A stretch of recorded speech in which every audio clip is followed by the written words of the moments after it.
Bonjour à tous, j'espère que vous allez bien. Je me réjouis vraiment de pouvoir prêcher et ça me fait bizarre de prêcher dans la grande salle du centre de vie et de l'avoir vide en fait. Mais en même temps ça me touche et ça me parle parce qu'au début de ma foi, je me rappelle l'engagement que j'ai voulu faire avec Dieu, c'est de dire Seigneur, je communiquerai ta parole de la même manière devant une personne que devant un stade de 10 000 personnes.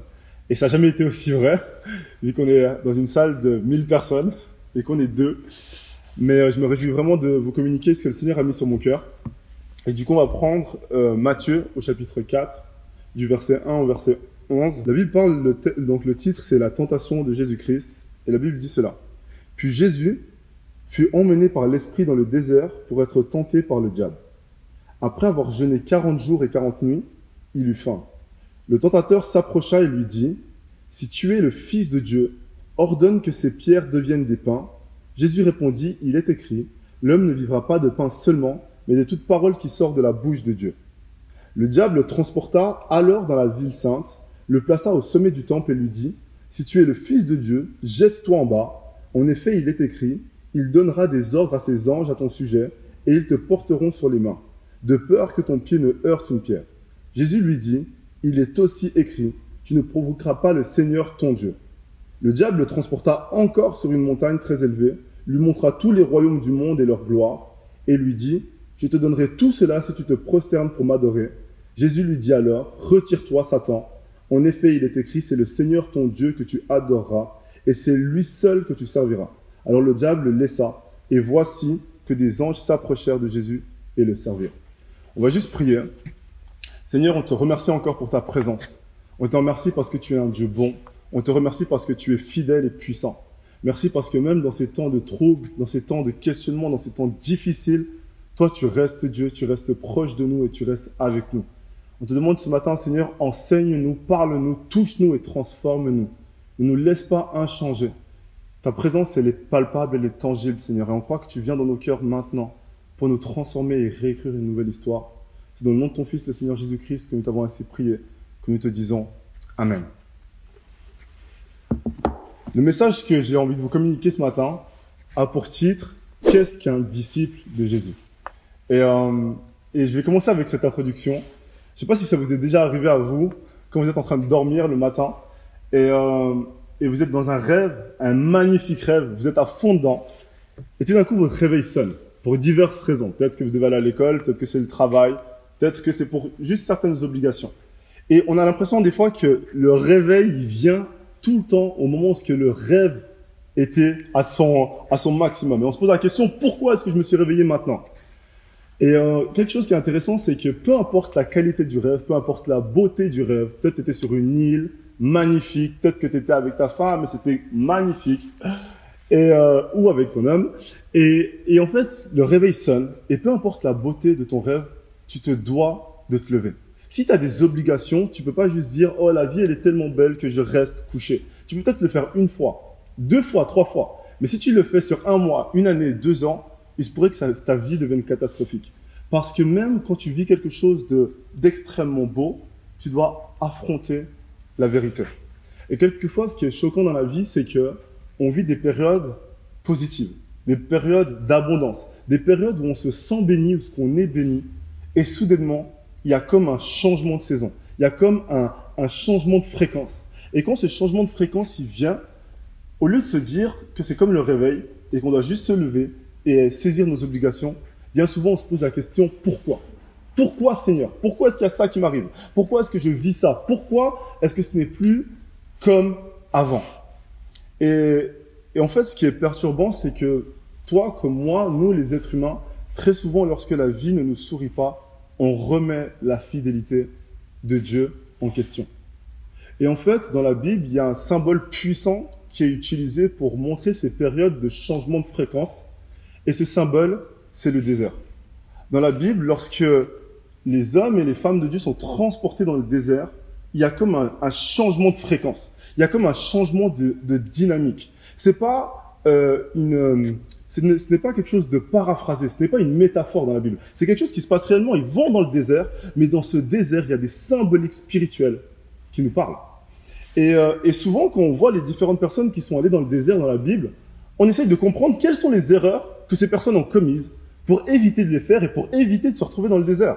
Mais dans le désert, il y avait des personnes comme Joseph, comme Moïse, comme Élie, comme David, comme Job, comme Jean le Baptiste. Mais il y avait aussi Jésus dans le désert. Et du coup, quand tu te poses la question, qu'est-ce que Joseph a fait faux pour se retrouver dans le désert? Tu peux le faire parce que c'est un humain. Quand tu te poses la question, peut-être qu'est-ce que David a fait de faux pour se retrouver dans le désert? Tu peux le faire parce que c'était un humain. Mais quand tu prends la personne de Jésus, tu ne peux pas dire qu'est-ce que Jésus a fait de faux pour se retrouver dans le désert. Parce que Jésus est Dieu. Jésus est parfait. Et en fait, le verset que j'ai lu, donc le chapitre 4, juste avant, ce qui se passe, c'est que Jésus est en Galilée et il se déplace jusqu'au Jourdain. Il va là-bas pour rencontrer Jean le Baptiste. Et Jean le Baptiste, à ce moment, il est en train de vivre son ministère, il est en train de servir Dieu, il est en train d'amener les gens à la repentance. Et il leur donne le baptême de repentance. Et Jean-Baptiste, la Bible dit que c'est la personne qui fait le chemin, qui trace le chemin pour Jésus. L'homme qui crie dans le désert. Et du coup, il réalise qu'il est en train de servir Dieu, mais qu'il y en a un plus grand, plus puissant qui vient. Et quand il voit Jésus arriver, il dit, mais voici celui dont je vous parle, celui dont je peux même pas toucher la courroie de ses chaussures, la courroie de ses sandales. Et ce qui est puissant, c'est que Jésus vient et Jean-Baptiste, il est pas fou. Il reconnaît, mais que tu es le grand, tu es le saint, tu es le oint de Dieu. Et en gros, il dit, c'est plutôt moi qui devrais être baptisé par toi et non pas le contraire. Mais Jésus lui dit, il est bon de le faire. Il est bon de faire ce qui est juste. Il est bon de le faire aussi. Pourquoi? Parce que Jésus est le modèle. Jésus le fait parce qu'il sait que c'est lui le maître. C'est lui qui donne la dynamique. C'est lui qui donne le standard. Donc en fait, Jésus, il est rempli de la grâce de Dieu, de la gloire de Dieu, de la bénédiction et de l'approbation de Dieu. Et juste après, qu'est-ce qui se passe? La Bible dit qu'il est transporté dans le désert par l'Esprit de Dieu. Donc, c'est la preuve en fait que même Jésus, aussi saint qu'il est, il a vécu le désert. Et en fait, il faut comprendre quelque chose. Dans la vie, il y a des cycles naturels, il y a des cycles sociaux, il y a des cycles économiques et il y a des cycles spirituels. Tu ne peux pas vivre une vie et durant toute ta vie, tout ira toujours bien. Durant toute ta vie, ça sera comme les 30 glorieuses. Nous, moi, ma génération, on a appris que nos parents avaient potentiellement vécu les 30 glorieuses. Et en fait, ils avaient un travail, ils abandonnaient le travail, le lendemain, ils pouvaient trouver un autre travail. Nous, on n'a pas vécu ça. Nous, on vit une période compliquée. Et beaucoup de gens, ils espèrent qu'ils vont naître dans un pays prospère, en abondance. Ils vont faire des études magnifiques, ils vont rencontrer leur homme ou leur femme, ils vont se marier, ils auront des enfants, une grande maison. Et un jour, ils vont mourir dans leur sommeil. Et ils vont retrouver le Seigneur. Et ils pensent que la vie va être aussi simple que ça. Mais dans la vie, il y a des cycles. Et même Jésus a vécu ces cycles. Et il se retrouve dans le désert. Et si vous prenez le verset, et le verset 1 est ultra puissant, parce qu'il met en évidence les différents éléments et personnes. Il dit, puis Jésus, donc il est là, Dieu sur terre, fut emmené par qui? Par l'Esprit. Donc ce n'est pas quelque chose de démoniaque ou de mauvais, par l'Esprit, dans le désert, donc dans ce lieu. Pourquoi? Pour être tenté par le diable. Les tentations vont arriver, peuvent arriver. C'est pas Dieu qui les provoque, mais c'est des choses qui se passent.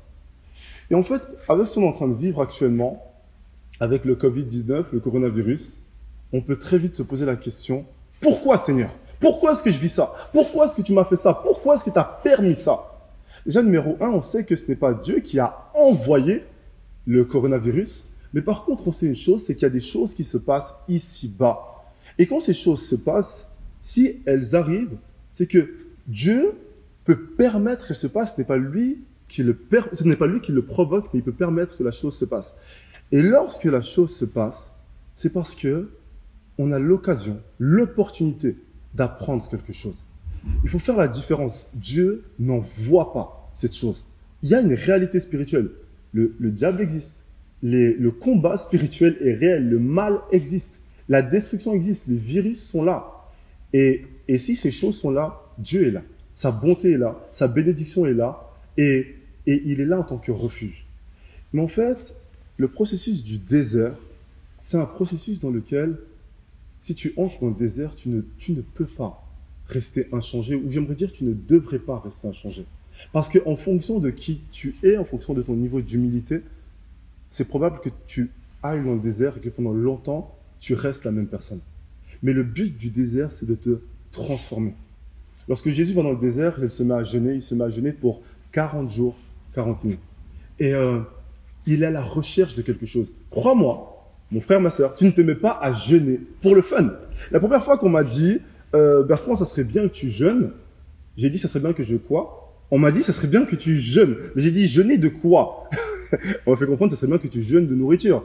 Puis je n'ai pas compris le sens. J'ai dit, mais pourquoi est-ce que je devrais jeûner de nourriture? On m'a fait comprendre que si tu jeûnes, c'est une action que tu fais, une action en gros de privation pour chercher le cœur de Dieu. Et on m'a dit, ça te rapproche de Dieu. J'ai dit, j'ai bien compris que ça va me rapprocher de Dieu. Si je mange pas pendant 3 jours, je risque de mourir. Donc voilà, je serai plus proche de Jésus.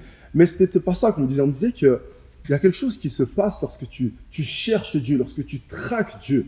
Tu peux vivre un temps de désert, mais dire que non, même dans ce temps de désert, je vais chercher Dieu. Je veux plus de Dieu. Et Jésus, lorsqu'il était dans ce temps de désert, il a commencé à être proche du Père. Il était en train de traquer quelque chose. Et la Bible dit cela, alors qu'il arrive à la fin de ce jeûne, le diable vient pour le tenter. Et c'est très, très intéressant. Parce que lorsque tu es dans le désert, tu dois avoir un objectif. Le but, ce n'est pas de tomber amoureux du désert.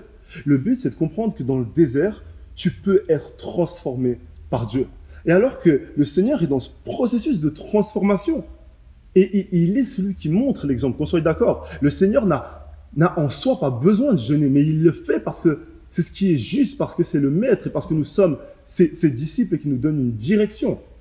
Et alors qu'il est en train de faire cela et que l'ennemi vient le tenter, ce qui est intéressant, c'est que l'ennemi ne vient pas le tenter avec des pensées horribles ou des pensées diaboliques. L'ennemi vient le tenter avec la parole de Dieu. Donc c'est très très puissant. Ça nous pousse à nous poser la question, est-ce que c'est possible d'être tenté par quelque chose qui semble être positif? En gros, si Dieu te trace un chemin pour apprendre quelque chose dans cette direction et que tu es tenté d'aller là-bas, est-ce que c'est possible en fait que ce soit une tentation qui vient de l'ennemi? Pourquoi est-ce que je dis cela? Parce que durant cette période du coronavirus, en 3 semaines, 1 mois, on a tous été chamboulés. Je parle maintenant à l'église.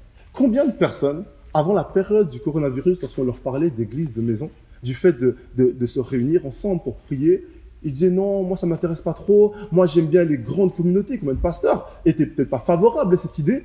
Et aujourd'hui, tout le monde parle d'église de maison. C'est devenu la mode. Tu vas sur YouTube, c'est marqué église de maison partout. Pasteur, chez toi, c'est marqué énormément de choses. Pourquoi? Parce qu'on a été chamboulés dans les systèmes qu'on pensait être tellement justes. Combien de personnes avaient peur des réseaux sociaux? Oh, Instagram, c'était pas bien, Facebook, c'était pas bien, etc. Aujourd'hui, vous voyez tous les pasteurs sur Instagram, Facebook, YouTube, partout. En 1 mois, on a été chamboulés dans toutes les choses qu'on pensait être tellement vraies et tellement acquises. Et en fait, la tentation, ça serait que, alors que Dieu nous parle, alors que Dieu nous dit, tu peux utiliser ça, qu'on se dise vivement la fin du coronavirus pour qu'on recommence comme avant. Mais si tu recommences comme avant, mais qu'est-ce que tu auras appris de cette période? Peut-être que pour la première fois, tu es à la maison avec tes enfants et avant, à cause du rythme de la vie, tu partais le matin au travail, tu faisais juste à manger à tes enfants, tu leur disais bonne nuit et pour la première fois, tu te retrouves confronté à eux. Peut-être que les choses doivent changer, que tu ne dois pas recommencer comme avant. Si tu es avec ton conjoint ou ta conjointe et que tu réalises que c'est difficile de parler parce qu'en vérité, vous ne preniez pas le temps de développer une relation, peut-être que les choses doivent changer. En fait, on doit capter cela lorsque Jésus arrivait à la fin de son temps de jeûne, l'ennemi vient et lui dit, mais si tu es véritablement l'enfant de Dieu, mais parle à ces pierres et transforme-les en pain. Fondamentalement, ce n'était pas une mauvaise chose, mais le Seigneur était là pour un objectif. Lorsqu'il lui dit, mais si tu es vraiment le Fils de Dieu, jette-toi de là, les anges vont te prendre. Et il lui dit, non, j'ai un autre objectif. Ces paroles sont réelles, mais elles sont adaptées au mauvais contexte. Et c'est tellement essentiel qu'on puisse comprendre cela. C'est tellement essentiel qu'on puisse se poser la question, Seigneur, qu'est-ce que tu essayes de me dire durant cette période? Vous posez peut-être la question, Bertrand, est-ce que tu as répondu à la question, qu'est-ce qu'un disciple? Un disciple, c'est tout simplement quelqu'un qui marche au pied de son maître et qui se pose la question, qu'est-ce que mon maître aurait fait?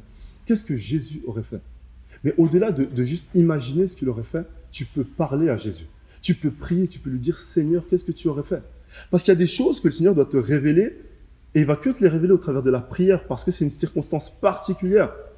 Mais il y a des choses, quand tu lui poses la question, Seigneur, qu'est-ce que tu aurais fait? Il te suffit de prendre la Bible et c'est dedans. Et peut-être qu'avant, tu n'avais pas le temps, ou tu te disais que tu n'avais pas le temps parce que tu étais dans le rush de la vie de tous les jours. Mais aujourd'hui, on est tous à la maison. Tu as le temps de te poser la question, Seigneur, qu'est-ce que tu essayes de me dire? Mais seulement pour faire cela, pour se poser la question, Seigneur, qu'est-ce que tu essaies de me dire? Il faut se sentir concerné de manière personnelle par ce qui se passe. Si tu penses que tout est toujours une affaire de nous, tu risques en gros de perdre l'opportunité de te repentir et d'être transformé par Dieu. Il faut comprendre quelque chose. La puissance du nous, elle est agissante lorsque tu réalises qui tu es et lorsque tu réalises qu'est-ce que tu es censé apporter au groupe. Si tu viens dans le groupe juste pour te servir, c'est comme si on fait un dîner canadien. Tout le monde apporte à manger. Toi, tu dis, oh, c'est génial, on est ensemble. Tu viens, tu manges et tu repars. Mais tu es un pilleur. Tu viens, tu prends les choses, mais tu n'apportes rien. La puissance du nous, c'est de savoir qui je suis, qu'est-ce que je peux apporter, qu'est-ce que je peux cuisiner. J'apporte cela et on est ensemble, on communie. Et oui, il y a des gens dans le besoin, il y a des gens en difficulté, il y a des gens qui n'ont pas. Il n'y a pas de problème. Mais si tu as, apporte. D'accord? Et la vérité, c'est que personne n'est né sans grâce de Dieu, sans don de Dieu ou sans potentiel de Dieu. Tu as la capacité d'apporter quelque chose à ta famille, à tes amis, à ton église.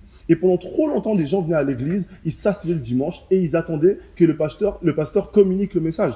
Mais là, on est tous à la maison. Du coup, il se pourrait que là, nous soyons tous bergers de quelqu'un. Il se pourrait qu'à l'instant où je te parle, tu puisses prendre ton téléphone et envoyer un message d'encouragement, de bénédiction, une prière à quelqu'un. En fait, tu dois te poser la question, Seigneur, c'est pas possible que tu m'aies amené dans cette période pour rien. D'autant plus que c'est le monde entier qui est touché. C'est pas possible qu'on soit tous ensemble dans cette période pour rien. On doit se poser des vraies questions. Et le but de ce message, c'est pas d'être moralisateur. Le but, c'est de se dire, qu'est-ce que je suis censé faire? Qu'est-ce que je peux faire? Quelqu'un disait encore dernièrement, je le lisais, et il disait cela, la pire des choses qu'on puisse faire aujourd'hui, c'est d'attendre que ce soit quelqu'un d'autre qui change le monde ou qui vienne en aide à ce monde. Quand on parle des défis liés au réchauffement climatique, liés à ce qui se passe avec le coronavirus, liés aux défis, à la carence spirituelle, la pire des choses, c'est toujours de croire que c'est ton voisin qui doit faire quelque chose, alors que tu as l'opportunité de servir et d'apporter quelque chose à la table. Peu importe là où tu es, peut-être que tu me regardes depuis ta cuisine, depuis ton salon, depuis le fitness, peu importe où tu es, j'aimerais te demander, est-ce que tu peux te lever vraiment avec moi, te tenir debout? Parce qu'il y en a des, peut-être dans une position trop confortable, peut-être que tu me regardes justement depuis ton lit, lève-toi s'il te plaît avec moi, parce que j'ai envie de prendre un temps de prière. Et si tu ne te lèves pas, c'est comme si tu auras l'impression que je prie pour toi, mais je ne prie pas pour toi, je prie avec toi. Est-ce que tu peux te lever là où tu es? On va juste fermer les yeux, on va prier ensemble. Peut-être c'est la première fois que tu pries, et c'est simple, je vais prier, tu répètes juste après moi. Seigneur Jésus, je t'ai entendu ce matin. Je te remercie de ce que tu as parlé à mon cœur et je reçois ta parole. Je te demande de me guérir de l'intérieur et je te demande de me transformer. Ce matin, je veux revenir à toi. Je veux faire de toi mon Seigneur et mon Sauveur. Je te demande pardon pour mes péchés. Lave-moi, rends-moi pur, dans le nom de Jésus. Amen. Et je le crois vraiment par la foi. La Bible elle le dit clairement que si tu proclames cela avec ta bouche, mais tu le crois vraiment de ton cœur que tu es sauvé. Et je veux vraiment que tu saisis cela et que tu reçois cela. Et le Seigneur, il est là pour toi dans les souffrances que tu as. Et si tu es malade physiquement, tu peux toucher là où tu es atteint et prier et le Seigneur t'entend. Et je veux vraiment le faire pour les personnes qui souffrent de maladies. Est-ce que tu peux toucher la zone sur laquelle tu es atteint maintenant? Seigneur Jésus-Christ, Papa, je te remercie de ce que tu es Dieu. Je te remercie de ce que tu es fidèle. Dans ta parole, tu dis cela, tu dis que par tes meurtrissures, nous sommes guéris. Et nous sommes bientôt à Pâques. Et toi, tu es allé le vendredi saint à la croix. Et tu as pris nos blessures, tu as pris nos souffrances, tu as pris nos meurtrissures et tu les as emportées, Seigneur, à la croix. Et tu es ressuscité 3 jours après. Tu as triomphé de la mort, de nos souffrances, de nos calamités, Seigneur. Et nous voulons croire que ces paroles, elles sont réelles, Seigneur, parce que tu es un Dieu puissant et tu es un Dieu agissant. Seigneur, nous croyons par la foi qu'à cet instant, tu touches nos vies, que tu les transformes et que nous ne serons plus jamais les mêmes personnes. C'est dans le nom de ton Fils, le Seigneur Jésus-Christ, que nous t'avons ainsi prié, que nous te disons Amen. Je vous remercie encore en tout cas d'avoir écouté ce message.